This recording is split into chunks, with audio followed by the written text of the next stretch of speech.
रूस यूक्रेन युद्ध को लेकर अभी भी अच्छी खबर सामने नहीं आई है।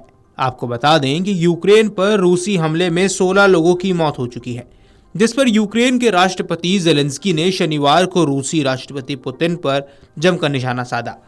उन्होंने हाल ही में रूसी हमलों में मरने वालों की संख्या भी सार्वजनिक की है। उन्होंने बताया कि क्रीव री में रूसी हमलों में जान गंवाने वालों की संख्या 16 तक पहुंच गई है। इनमें 6 बच्चे शामिल हैं। ऐसे में खार्किव में ड्रोन हमले के बाद 5 अन्य लोगों के मारे जाने की भी खबर है। उन्होंने आगे कहा कि हमले में अब तक 34 लोग घायल भी हुए हैं। एक्स पर एक पोस्ट साझा करते हुए जेलेंस्की ने लिखा, रूसी मिसाइल हमलों के बाद क्रीव री में बचाव अभियान चल रहा है। अभी तक 16 लोगों की मौत की पुष्टि हुई है, जिनमें 6 बच्चे शामिल हैं। खार्किव में रूसी ड्रोन हमलों के बाद पूरे दिन बचाव कार्य जारी रहा। दुख की बात है कि 5 लोग मारे गए, 34 लोग घायल हैं। सभी परिवारों और प्रियजनों के प्रति मेरी संवेदनाएं हैं। वहीं खेरसौन में एक रूसी एफपीवी ड्रोन की ओर से एक और लक्षित हमले ने ऊर्जा सुविधा खेरसौन थर्मल पावर प्लांट को निशाना बनाया। उन्होंने आगे कहा, ये हमले आकस्मिक नहीं हो सकते। रूसियों को ठीक से पता है कि वे क्या कर रहे हैं। वे जानते हैं कि ऊर्जा सुविधाएं हैं जिन्हें रूस की ओर से अमेरिकी पक्ष से किए गए वादे के तहत हमले से बचाया जाना चाहिए। हर रूसी वादा मिसाइलों या ड्रोन, बम या तोपखानों के साथ समाप्त हो रहा है। कूटनीति का ये उनकी कोई मतलब नहीं है। राष्ट्रपति जेलेंस्की ने कहा कि युद्ध विराम पहले भी हो सकता था, लेकिन रूसी राष्ट्रपति व्लादिमीर पुतिन ने बार बार इसे खारिज कर दिया। इसलिए दबाव की जरूरत है, रूस पर पर्याप्त दबाव, ताकि वे हर झूठ, हर हमले, हर एक दिन के परिणामों को महसूस करें जब वे जान लेते हैं और युद्ध को लंबा खींचते हैं। युद्ध विराम पहले ही हो सकता था। यह पुतिन है जो इसे खारिज करते आ रहे हैं। ये मॉस्को है जिसने 11 मार्च से युद्ध विराम से इनकार कर दिया है। यह रूस में वो लोग हैं जो इस युद्ध को चाहते हैं। ये स्पष्ट है कि रूस को केवल बातचीत या अपेक्षाओं से शांति के लिए मजबूर नहीं किया जा सकता। इसी बीच 23 से 25 मार्च तक अमेरिका ने सऊदी अरब के रियाद में रूस और यूक्रेन के प्रतिनिधिमंडलों के साथ विशेषज्ञ स्तरीय चर्चा की। द्विपक्षीय बैठकों अमेरिकी राष्ट्रपति डोनाल्ड ट्रंप की ओर से पुतिन और जेलेंस्की के साथ उच्च स्तरीय चर्चाओं के बाद हुई।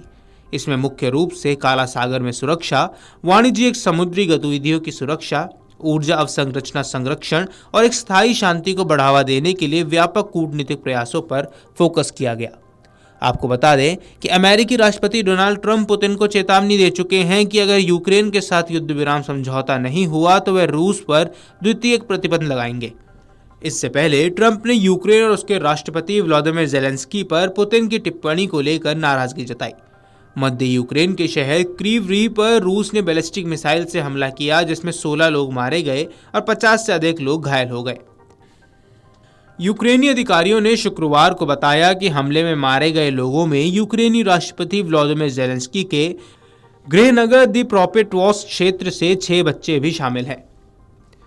दीप्रोपेट्रोव्स्क क्षेत्र के प्रमुख सेर्ही लिसाक ने रूसी बैलिस्टिक हमलों को नागरिकों के खिलाफ युद्ध करार दिया।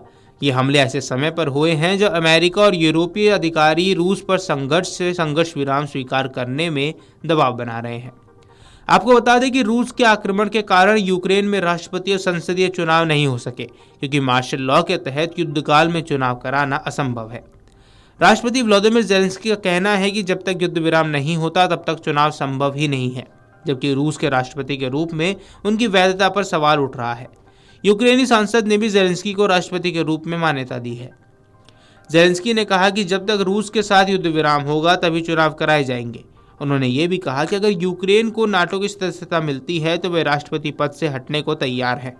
युद्ध के बीच चुनाव कराना मुश्किल होगा, क्योंकि लाखों यूक्रेनी नागरिक देश छोड़ रहे हैं। बड़ी आबादी रूसी कब्जे वाले इलाकों में है और सैनिक मोर्चों पर तैनात है।